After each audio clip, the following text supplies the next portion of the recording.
Lijepi pozdrav svima, ja sam Sonja Ninić-Ševo i predsjednica sam udruge osoba s intelektualnim teškoćama Šibensko-kninske županije Kamenčići. Udruga okuplja 64 korisnika, od kojih jedan dio svakodnevno u prostoru udruge, dok ostali imaju pomoć i podršku u kući. Pružatelji smo socijalnih usluga i u našem gradu možemo reći da smo i važan poslovni subjekt jer zapošljavamo 55 osoba trenutno.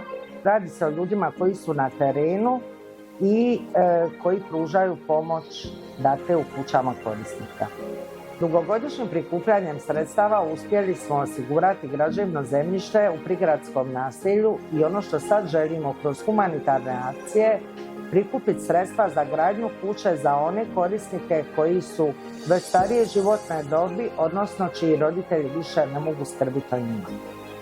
I od grada Šibenika imamo obećanje da kad budemo imali glavni projekt da će sudjelovati isto tako novčanim prilogom i ovim putem molim da nas i vi uvrstite pružanje vaše donacije. Hvala najljepša.